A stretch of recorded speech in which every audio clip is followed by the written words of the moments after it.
I didn't realize it at the time. That's when the primal mindset was born. That's when the primal mindset was born.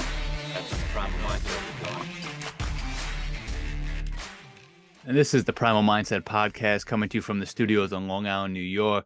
Available on Spotify, YouTube, and of course NGBN TV, Men's Mental Health Network, focusing on the midlife man. I am your host, Chris Fontana, creator of Go Primal lifestyle and fitness brand, Wear the Confidence to Perform Like a Champion, creator of the Primal Mindset Podcast. It's an 8-week course. I work with you one-on-one and learn to rise up and reset and be the best for the people that need you most. So go to GoPrimalUSA.com. If you use RiseUp15, you will get 15% off the entire website. So go please check that out. And before we get to today's show, I want to give a shout out to a few of the sponsors.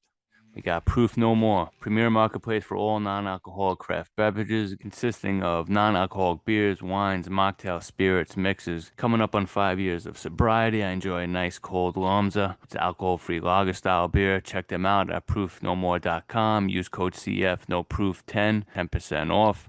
Also, Eat Better Meals, food delivery service here on Long Island. Man, this is nutritious, delicious, packed with protein. I absolutely love this. The meals are already pre-made, no cooking involved. Very, very convenient. Check them out, eatbettermeals.com. Go Primal 25 gets you 25% off your first order. Go Primal 10% after that. So check them out. All right, so let's get to today's show. I have a retired lieutenant colonel in the Army. He is a author, speaker. He is the man talking about leadership. He definitely exemplifies the primal mindset. So here we go. All right, what's up, Oak? What's going on, man? How you doing, Chris? I'm doing well. Doing well. How are you? I'm doing well. It's nice to be on your show. It was a beautiful day here in Florida today. Yeah, sunny Florida. How are you since the hurricane? I believe that's when the last time we were supposed to talk, and then yeah, it was the hurricane was going on. Yeah, back-to-back hurricanes. Yeah, the price we pay for living in paradise, I guess. But we had Ian, then I had a couple business trips back to back, and then we had Nicole, and a lot of damage here in Daytona Beach, Florida. Yeah. Sorry to hear that, man. But everyone's safe and. Yeah, absolutely, and it's all just property. I mean, as long as people are safe, that's all that counts. Yeah, definitely. Yeah. So how you lived in Florida long? Why Florida? You like the warm weather? Well, I grew up in Northern Illinois, which is why I live here, because I'm never living through winters like that again. But also, my wife's mother lives here in Daytona. Her dad lives in Orlando. She's got a brother that lives here in Daytona. So my son lives in Tampa, just south of Tampa. And my daughter lives in Mobile, Alabama, which is only about 8 hours away. So this is a pretty good spot for us, and it's nice and warm.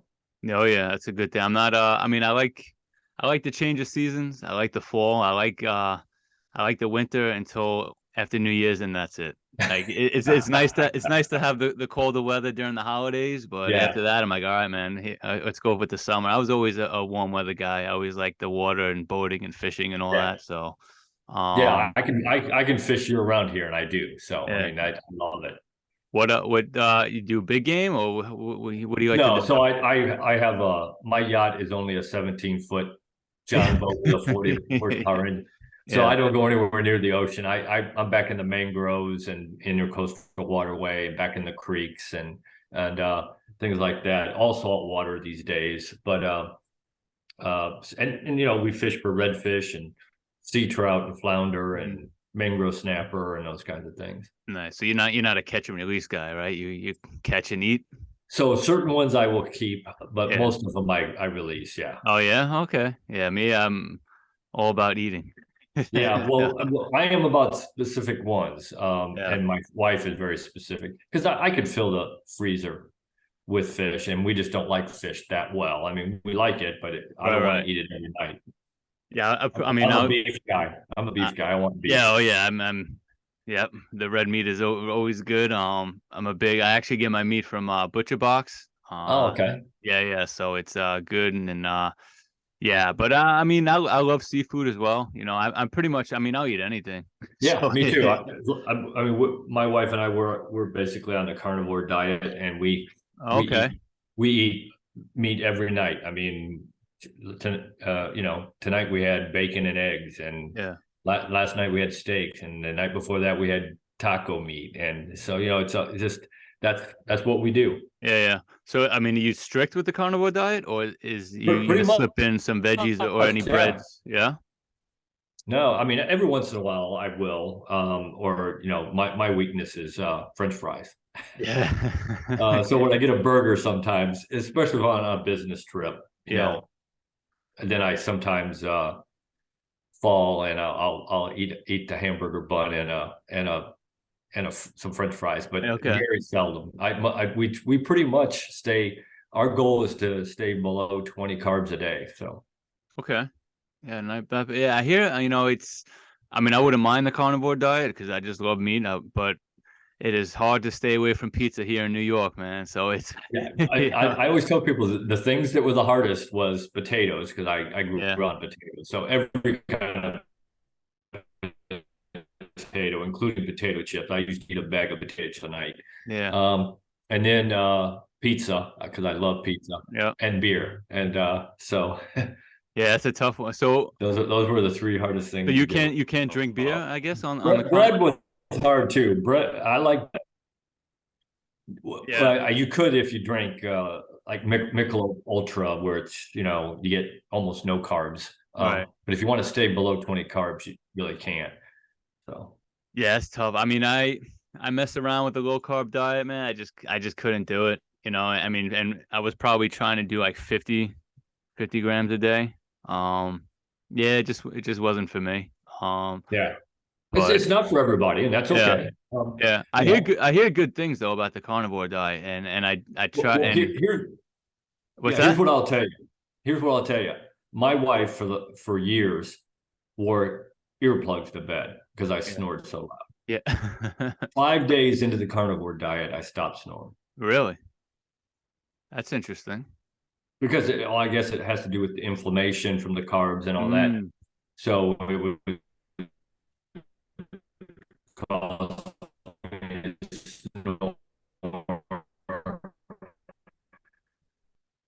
I have some skin issues, but I can tell you when I go get my yearly checkup, I'll be 60 in January, and my doctor says, I don't know what you're doing, but keep doing it. You got the lab work of a 18-year-old. So Wow.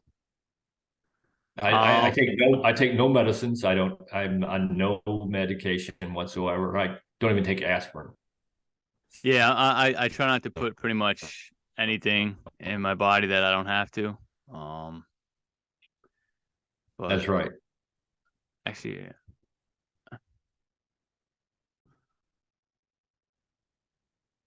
Right.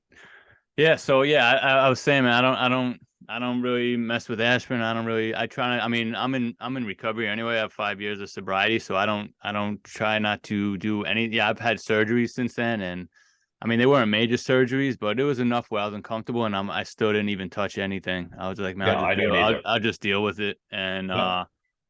yeah. And like I said, I mean, I listen to like Rogan and stuff talking about the carnivore diet, or he has people talking about the carnivore diet, and it's always interesting to me, especially because I like meat. So I'm like, I just wanted to try it for like a month, but it's convincing my wife that eating meat is healthy because she's on the old school thinking like that. Oh, red meat's not good for you, and I'm like, no, that's not true at all. It's not. It's not. No, it's Now, if you eat a whole lot of red meat and the carbs and everything, then maybe that's what caused it. But well, I tell you, I mean, I don't have any issues whatsoever. We've been on this diet now since the pandemic. So yeah. I mean, and that's what it is. Like it's eating in a surplus of eating horrible foods, and then they say, oh, well, you eat a lot of red meat. Oh, that's what it is. It's like, no, you're eating a lot of processed foods. You're in a calorie, surplus. You're not exercising. Like there's so many factors, and that's right. I probably eat red meat, I would say 5-6 times a week. And I just got back from my yearly physical and nothing, all good across the board. So it's definitely something that people think from that old school thinking that red meat's not good for you. I mean, it has so many like macronutrients in it too, that and just things that are just so healthy for you. But it's like anything in excess, I'm sure, is not going to be good. Even if you're in I'm sure. a surplus and you're eating a shitload of it, it's not going to be good for you. But well, I'm and my wife's pretty much the same way. Although we will vary from this, but I generally eat one meal a day. I eat dinner. That's all I eat. And she tries to do that, but and every once in a while we'll eat a lunch. Like if I'm at work and everybody's going out for lunch, I'll go out for lunch and I'll have a small lunch or whatever. But generally we eat one meal a day. Okay. Yeah, I tried that for a while also. It was okay. I mean, because I'm just so busy anyways, and I work a lot that it was okay to do. I just found that I wasn't getting the proper energy. I think probably not getting enough sleep also contributed to that too. Yeah. But it was like I said, man, I love to eat. I'm a foodie. So like the minute I was done with my dinner, it was kind of like, man, it was a mind fuck being like, man, I can't eat again until tomorrow night. I'm like, shit. So yeah, I did that for a little while, and I'll still mess around. I'll do, a 24-hour fast, here and there. Right. So I did the, intermittent fasting with, the 16-8, the the 1 meal a day, then the warrior with the 4-hour, window. But I do like to fast, the 24-hour every once in a while, kind of get that break from, give your body that break. And, then that first meal after that is so good. Oh yeah. And it's so good for your body to do the fasting every once in a while. And, the intermittent fasting, which is basically what we do. Yeah. Just because that's, but I've been doing that when I was a lieutenant, back in 1986, 87. Yeah. I stopped eating. I haven't eaten breakfast since I left the house as a kid. I mean, I just don't eat breakfast. And I stopped eating lunch because as a lieutenant, I figured out that during that hour and a half that everybody's at lunch, I could get more done paperwork wise and then I could leave at 5, 6 o'clock at night instead of being there until 7:30 at night. So, because that's generally when I would have to do my paperwork, is that when everything was everybody was gone. And so I just stopped eating lunch and I just did all my paperwork during lunch.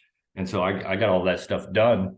And so I just started that and I've just kept it throughout and it's always worked for me. I still wear the same uniform I got married in 35 years ago. Yeah, I heard that on a previous podcast. I'm like, yeah, this guy, he knows what to do, man. And I was gonna bring it up. It's working. Whatever it is, it's working. When you were talking about that, when you do the 1 meal a day, I was gonna bring it up and say, is that from when you were in the Army, the days? And well, first of all, I just want to say thank you very much for your service. I have nothing but the utmost respect for all our military and first responders as well. Yep, thank you. So yeah, obviously you kind of alluded to it already, so that you did that in the Army. So you were basically intermittent fasting before anyone even knew what it was. Yeah, before it was a thing, I guess. I don't know. Yeah. So but you just mentioned first responders, and I mean, I have you talk about respect. Every time I see a policeman or fireman or EMT or whatever on the street, I always go up and tell them the same thing. Thank you for what you do every day. And I'm lucky. In January, I'm going to be in Frisco, Texas, and I'm going to be at a conference with 1,000 first responders, and I'm going to get to speak. I don't know how many will come to my session, but I'm going to have one of the breakout sessions. And so hopefully a bunch of them come. Nice. Yeah, it's awesome, man. Yeah. And obviously I think you're going to talk about leadership, which we're going to get into. Right. And that was what part of, being a colonel in the Army, you got to have some, I would think, some nice leadership skills. And I'm sure you learned a lot from that transition into real life. So at what point in the Army, did you think like, man, this is what I want to teach people on the outside. This is what I want to talk about and really help people with? Yeah. So when my last duty assignment on active duty, I ran an Army ROTC program. So I produced second lieutenants for the Army, and I was at the University of South Alabama in Mobile. And I was going around talking to high school kids and college students and some companies, but, with junior leaders and all that, but mainly the aspiring leaders. And I would always ask them, I said, what profession you want to be? What do you want to do? And they'd tell me what profession. They say, and I want to be a leader. And I'd say, great. World needs more leaders. I said, what does that mean? what does it take? And you get that deer in the headlights look. Yeah. They knew they wanted, or at least they thought they wanted to be a leader, probably for the wrong reasons, probably because they wanted the title and more pay and more privileges, and which, okay, leaders get those things generally, and that's okay. If that's not the reason you want to be the leader, if that's the only reason you want to be the leader, go do something else, because you're going to be a horrible leader. Yeah. So I came up with this presentation to help them understand what it took to be a leader, what it took to the skills that you needed and the things that you needed to be able to do to be a good leader. And in my opinion, a servant leader, because I think that's the best leader. And so I've been giving that presentation since 2006. I've probably given it, I don't know, 1,000 times. I could probably do it in my sleep. And if you ask my wife, I probably have a couple. You probably snort it in your sleep, you probably. know? but I never got paid for doing it. Yeah. And I never got paid for speaking. And I've been speaking a lot since 2006. But until October of last year is when I finally, actually, I think my first one was in April. When I published the book in February of 2021, and then I started speaking, and I've had, I don't know, probably 8 or 9 paid speaking engagements, and I got the one in January, and I'm talking to another group in California for July or June. So yeah, I mean, so that's when I finally figured out that this is what I want to do. Now, I also have a day job. I still recruit for Army ROTC. So I'm still helping produce the next generation of leaders. But at this point in my life, my passion really is to get out and talk to as many people as I can about leadership. And, you know, varied groups. I want to talk to the young, aspiring or very junior leaders. And I've done that at colleges and at companies who have hired me to come talk at junior leader development conferences and seminars. But then I've also talked to CEOs and vice presidents of multi-million-dollar corporations. So what I always tell people is leadership is leadership. It doesn't matter where you learned it, doesn't matter where you practiced it. If you can lead people, because that's what it's all about, is people. Right. If you can lead people, you can lead any organization. It doesn't matter. Yeah. I think it's very important. I think we might have talked about this off air too. It's like, so being, you know, especially in this, you know, today, being a man, like, it's so important to know how to be a good leader, because you are the leader of your family. Absolutely. You know, and I got 2 young boys, and I have a stepson who's 22, and like, I got to show them, you know, how to be a great leader. And and then just how to be a man. Yeah. A respectful man. Right. And you know, that's one of the problems we have, Chris, is that we've got so many families out there without that father role model, right, that either they're gone, that, you know, they've left for whatever reason, or they're just not good role models for their children, right. Men, for their boys and their girls. Because, you know, I heard somebody say, I want to be the example for my daughter of who she wants to marry. Right. Yeah. And I think that's absolutely true. And it's certainly the example you set for your sons, that you are their hero, and you will be their hero. So we got to do those things as men. We really do. Yeah. You know, like I said, it's one of those things where that future generation really depends on it. And, you know, I lost my dad when I was 13, but I still remember how he was. You know, I still remember how he used to always, you know, bring me up. And it's really how I'm with my sons today. You know, I mean, unfortunately, I lost that, you know, along the way, and went through what I went through. But, you know, just to be able to, like you said, they're your hero, and just to see them. And I have my 3-year-old, and I'm already telling him, like, you're a Fontana. No, we don't say we can't. You just keep going. You know, just little things like that. Yeah. You got to learn how to, and part of being a leader, I think, too, is, you know, that old saying, you know, you want to be a leader or you want to be a follower, you know. And to me, I think, you know, you want to be a leader, but you also want to be a surrounder. You want to surround yourself with the right people. Oh, you know? Absolutely. And I think that really goes into being a leader too, is knowing who to surround yourself with. Yeah, I think part of the job of a leader is, if you're allowed to. In the Army, you didn't always get to pick the people you wanted to work with. They were assigned to you. But most companies, if you're the leader, you get to build your team. Mm-hmm. And I always tell people that, look, there's a couple really key things that leaders have to do. Number one, you have to build and develop your culture of your organization. What did you want that organization to be day to day, in and out? What values you want it to espouse? And I actually had a young man, I don't know, he's in his 35, maybe, young for me. Yeah. He was starting his business, local business here, and I was talking about culture and how he, the importance of him building it. I was giving him some key things, and I was saying, it's going to take time, it's going to take money, it's going to take training. And he said, Colonel McCulloch, you're wrong. And I said, what? He said, you're wrong. I said, how am I wrong? He said, all I got to do is hire the right people. I said, good luck with that, young man. You tell me how that worked out for you. Okay? Yeah. Because it's not true. You have to develop it. Yeah. Culture is one of them. Have a vision and a plan, a vision of where you want to get that organization to, and a plan of how you want to do it. And the third piece is to develop your team. Right. And you have to develop your team. I mean, even if you're unlucky and you don't get to pick your team and build your team, you inherit a team. Now it's your job as the leader, no matter how it became your team, to develop it. Right. And it's same thing with, you don't pick your family. My boys are my boys. That's my team. Let's go. And I'm gonna lead them. And they don't get to pick their father. So and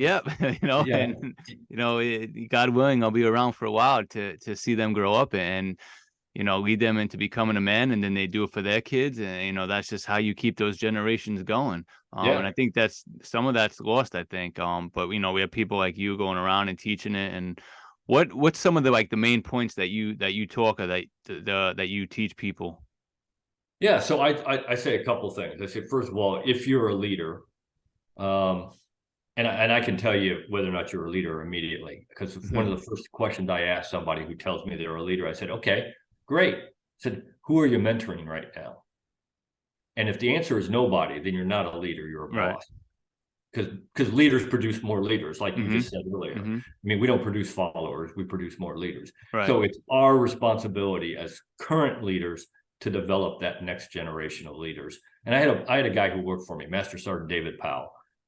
And I say he worked for me, and he did. I mean, I was in charge and he worked for me, but he was as good a leader as I was, and probably maybe even better than I was. And we were talking one day about the importance of what we were doing, producing the next generation of leaders in the ROTC program. And he looked at me and he said, boss, great leadership handed down from generation to generation is what develops great nations. And I thought, I wish I could take credit for that, because that is an unbelievable quote. It's one of my favorite quotes. Yeah. And I said, what a powerful quote. And the most powerful thing of that quote is, you can take that word nations and you can substitute anything you want.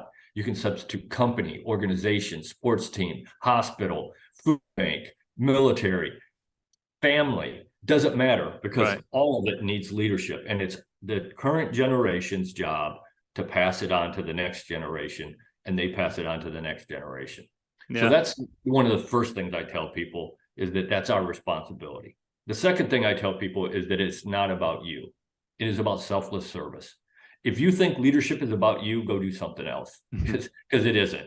It's about how you treat the people who work for you and how you run the organization. You have the privilege, and it is a privilege to do both, to lead people and run an organization. How you do that. That is what it's about. When we commissioned our second lieutenants last year, we commissioned 62 second lieutenants out of our program. We had a beautiful ceremony for them. And I tell them that during that ceremony, I said, look, today is all about you. Enjoy it. You're getting to do something that very few people get to do. But when we pin those bars on your shoulder and you become an officer in the United States Army, tomorrow when you wake up, it will never be about you ever again. It's about the people. It's about the organization. It's about the mission. It's about the Army. It's about the country. And then if we have time, maybe we'll talk about you. Maybe.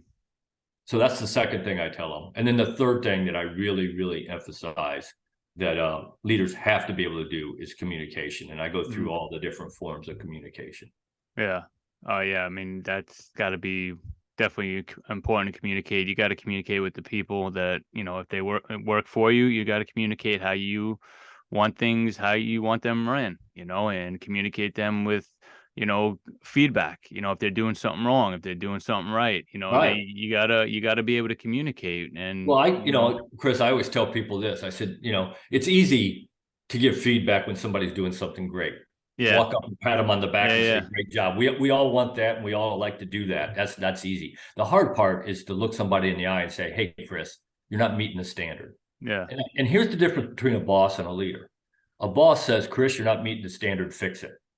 A leader says, "Chris, you're not meeting the standard, and this is how we're going to fix it." right, And you come up with a plan that says a month, 3 months, 6 months, a year from now, these are the things we're going to do to get you to where you're meeting the standard. Then it's up to you to meet yeah, that yeah, standard. yeah, And at the end of that time, whether it's a month, 2 months, 6 months, a year, if you have decided not to meet the standard, then you have self-selected to go work somewhere else right, for somebody else, because you won't be working for me anymore. I've yeah, given you what you need, and I've given you the opportunity to fix it, and now it's up to you to make it happen.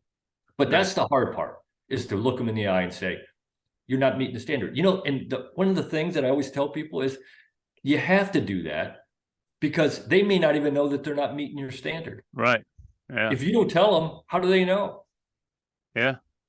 Yeah, they'd be thinking they're doing the right thing this whole time, and I mean, it's like, I always kind of talk about, kids, because it's just like where I'm at in my life right now. But it's the same way you teach your kids. If he's doing Absolutely. something and you don't tell him he's doing something wrong, he's just gonna keep doing it, and then he's gonna grow up and be like, "Why didn't you tell me I was doing it wrong?" Yeah. Like, what the hell, Dad? Yeah. So yeah, it's definitely important, and definitely, a challenge. And like you said, I think that's what separates leaders and people who are just bosses. Um, being able to say, like, let's come up with a plan. This is how we're gonna do it. And it's like that with life in general. I take each day and say, what's my plan for today? I Yeah. write down my daily list. This is my Yeah. I plan do for too. today. Yeah. Yeah, and I know, I think I remember you were talking about that in a different podcast, and there was a lot of similarities that you say you did, and I'm like, man, I do that same thing too, man. So it made me kind of feel good, where I'm like, all right, maybe I'm doing the right thing, because sometimes, I think successful people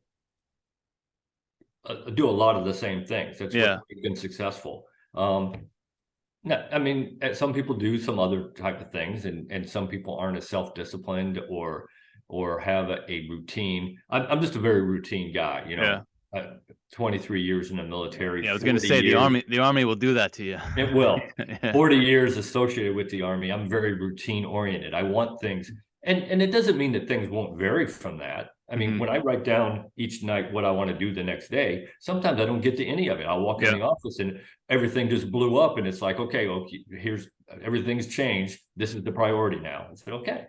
yeah. Um, Make adjustments. That's what life is, man. That's all but you at gotta do least you're is adjusting off of a plan. You're not right, starting from right. scratch. Yeah, you're not making adjustments from absolute nothing, where then you have nothing. It's just chaos, Yeah, and absolutely. in an army you can't have chaos, or you're dead, So yeah, I like that. In very few organizations, that's really good. So, Yeah. but yeah. So I know you came out with a book, Leadership Legacy. When did you write that? So I started it on the 16th of February, Okay. um, 2020. And then I published it on the 12th of February, 2021. So just Okay. under a year to write it. Now, I didn't have to come up with a lot of it from scratch, because it was all from my presentations. And, Hmm. over the years since 2006, I've added things, and I've got about 15 things that I can talk about during the presentation. Now, I can't talk in a 45-minute presentation. Obviously, you can't talk about 15 different things. Right. Right. I usually pick 4 or 5, at the most 6. If it's going to be an hour presentation, I might get 6 of those 15 in it. But I tailor each presentation to the organization that I'm talking to and what they want to hear. But I took all those 15 and I put that into the book, and I combined some of them. I think the book's 10 chapters long. So I combined some of them just to make the chapter a little more robust. But all of those things are in there. So Hmm. it really was just taking that presentation and putting it into a written form. Nice. Yeah. How's it You know, going? and the hardest part of it's available hardcover, paperback, Yeah. ebook, and now on audio because I read the audio part. And Oh, the hardest part of reading the audio part was because of it's so much of it is my speech. right. The the the publisher, he edited some of it, and I told him I wanted very little editing, and he did a good job. I mean, he edited the things that needed to be edited, but not a whole bunch. But he would change a line of something that I say all the time, and when I was reading it, sometimes I'd have to go 4 or 5 times because I wanted to say it the way that I did in my speech, not the way it was Right, written. right. Yeah. So have you listened to the whole thing? I have, yeah, Yeah. yeah. I don't, I mean, for me it's tough to listen to my own voice, It you know. is. It was tough, but I'm I wanted to make sure that it was good before I right. made sure it was published. Nice, man. I like that. So what do you set goals for yourself at all? Do you do because I know a lot of people have so many different variations of how they set goals, like Yeah. yearly goals, 10-year goals, monthly goal. Like I was just curious, like what's like your something that you Yeah. do no matter what? Yeah, I do set goals, and I always tell people that there's some very simple things. No matter what goals you set, I Mm, set goals for in my day job of recruiting. Okay, but by the end of the first scholarship board, I want these many cadets that are committed to coming to us because I have a mission that I have to meet. mm, So I do set those type of goals, and then I set personal goals as well. But when I talk about goals for people, I say there's 3 things that you have to do to make it a goal. Number 1, you have to write it down. right. If you don't write it down, it's not a goal, it's just an idea. Yeah, yeah. Number 2, within the first 24 hours, you have to commit to doing something to get yourself Towards that on that goal. Yeah. road. Yeah. And then the last piece is you have to commit to accomplishing the goal. And the way I tell people to do that is very simple, is that you set small goals inside of that big goal. And Right. every time you hit one of those small goals, you celebrate it. Not for very long, because you got to keep moving, but you Right. celebrate each one of those milestones. And if you do that, then I think that helps you move along, keeps you motivated, keeps you ready to keep going. Rather than that one long big goal that's out there a long way away, maybe a year from now. Rather than that, you've got every month or every six months or every 3 months, you got Yeah, to yeah. you can reach and move on. Yeah, I mean, I agree with that as far like I have like with me with my brand and everything, I have like where I wanted to be 10 years from now, and that was like the final like, man, this is what I want. But for me, like, and I've heard people say like, yeah, set it 10 years from now and then work your way backwards and then set goals out. But I'm like, I think things change so much year to year. Like when I first started out with my brand, there was no podcast really. There was like Right. there's so many little pivots. So I kind of, I still have that vision 10 years from now where I want to be. But me, I call it my Monday reset goal. So like every Monday is like, and I call it nature's reset button because Monday is like, that's the opportunity. But like, yo, here we go. And I absolutely love Mondays. People hate them, Oh, you know. I don't mind Mondays at Yeah. So all. like me, I'm like, I say, Monday reset goals for the week. I set a personal goal, a fitness goal, and a business goal. And it, like you said, that's what keeps me going. They're not huge Yeah. goals. Obviously, it's something I can accomplish in a week. But it's something that's always going to get me towards, something I want to do at the end of the year. Yep. It's hard to like pinpoint at the end of the year, like this is what I want to be at the end of the year. Cause to me, I just think things can change. But I do keep weekly goals, and that's what keeps me going. That's what stays consistent with me. And like you said, I write it down every like usually Sunday night is my big, Yeah. get ready for the week. I'm a big, win Monday, conquer the week type of person. So Sunday night I have my schedule of what I'm working out, like for the week, what I'm doing, and I set my goals and I look at my board and I see what I have coming up business wise for the week, with my family, what do I have coming up for the week? And that's how I come up with my Monday reset goals. And, it's written down. I see it. And like you said, Monday, I'm already starting to do something to achieve those goals already. Yeah, You know what I mean? It's absolutely. not like, okay, I have a week, let me just relax. And, it's bam. Monday, I know it's like, all right, here we go. I'm going to start this. I'm going to do that, and I think that's very important to write things down. That's how you train your mind. That's how you see things, and that's what keeps you going, staying Yeah, I consistent. People agree. always ask me, how you stay consistent? I write shit down. Yeah, And I agree. I hold myself accountable. When you Yeah, see it and it's written down, yeah. you go do it. And I do the same thing with my calendar, my time, with my time. And I always tell people, you got to write it on the calendar. You got to mark it down. And if it has to change, and sometimes it does, Yeah. hurricane happens or Yeah. whatever, got it. But then you have to make time to change it, to move it to somewhere else on the calendar. Right. And I say, and I tell all the young men and women that go into college, because I give them a little time management class, because young men and women today have no idea how to manage time because their parents do it for them. So I give them a class and I said, look, don't steal from yourself. Don't steal time from yourself. So if on your calendar it says you're going to study from 5 to 6 on Thursday night, and your buddy comes in and says, hey, let's go down to McDonald's or whatever, Outback Steakhouse for dinner tonight. That's okay to do, but then you got to actually write that 5 to 6 study periods somewhere else on your calendar. Because if you don't put it back on the calendar, you're not going to do it. Yeah, you can't just cross it off. And that's so true. And like we said before, you make adjustments. All right, you want to go out to dinner? Let's go. From now, it's from 7 to 8. I'm going to study. That's now right. Don't steal from yourself, borrow from yourself. I like that. I'm going to use that now when I tell people, hey, don't steal from yourself, man. Just write it down. And I'm big too with I do it every day. I call them my daily visions.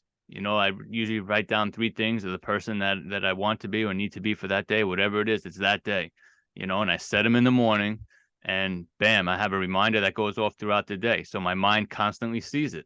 Yeah. It's not like I said it and then forget it. It's constantly seeing it. So, man, and it's funny too, because, for whatever reason, it always seems like it reminds me at exactly the right time when I needed it. Cause whether it's something about being patient or staying calm or whatever, I have so many, whatever vision it is for that day, being productive, staying on track. And then, something happens, boom, my alarm goes, I look, I'm like, oh, all right. Yeah, there we go. And it sets you right back on track. It keeps you consistent for that day. And then the next day is a different set of visions, and that's what it's almost like. I have my weekly goals, and then every day is like how to be, that it keeps me those going. daily things are the ones that are going to get you to your weekly goal. And right. Again, that's just the small things to get you there. Yeah. And I believe in that. And I also believe in self-discipline. I mean, but here's the thing. And I always tell people, you gotta be self-disciplined, because you're not always going to be motivated. Yep. Anybody who tells you they're motivated every day is lying to you. They're full of shit. It just doesn't happen. Okay. It'd be nice if it could happen that way, but it doesn't. So those days that you're not motivated, then you have self-discipline to make you do the things that you would normally do because you're motivated. Right. And I just, my father was just, I grew up with this thing called the 75% rule, because in the real world, results matter. Mm-hmm. Okay? Fantasyland, where everybody is a winner and everybody gets a trophy. Okay, I got it. That place doesn't really exist. Some people's minds it does, but in the real world, that's a different podcast. We'll get into that. In the real world, results do matter. And so my father had this rule. He had the 75% rule, and he said, "Son, if you can't do something better than 75% of the people that's doing it, then you need to do one of 2 things. You either need to figure out how to get better at it, or you need to figure out something else to do, because obviously it doesn't matter to you." Yeah. And I lived by that rule, and I passed that rule on to my kids, and hopefully they'll pass it on to their kids, my grandkids. And I think it's a good rule to have. Now, does that mean that you got to be doing it better than 75% of the people when you start? No. I mean, very few people do that. I mean, there are some people who can do that, and that's great. But it's a goal to get to. Again, goals that you want to get to is to be better every single day at what you do. And that's what I tell people. The way to get better is to get better every day. One little bit. Doesn't have to be giant steps. It can be like when I tell people to get better running on a 2-mile run. I said, your goal is every day you want to run 1 second faster than you ran yesterday. Just 1 second. Yeah, that's it. Some days you'll run 10 seconds faster. Some days you'll run 10 seconds slower. But your goal every day is to run 1 second faster. So again, just set those daily goals, those weekly goals, those long range goals and then work toward them every day. And that's what makes people better. Yeah, and it's funny. Yeah, the whole motivation thing is garbage because people always say, well, how do you stay motivated every day? I don't. I'm not motivated. I wake up every morning being like, man, I don't feel like going to the gym, and Yeah. and it's kind of similar to what you were saying. Like I always say, like, yeah, you're not going to always be motivated, but you could always stay consistent. So just Yep. work on being consistent Yeah. And and you that's the can do it. self-discipline. Yeah, and yeah, same thing. And it's just like, I don't know why people always think it's motivation. It's just first I always say you got to develop a powerful why.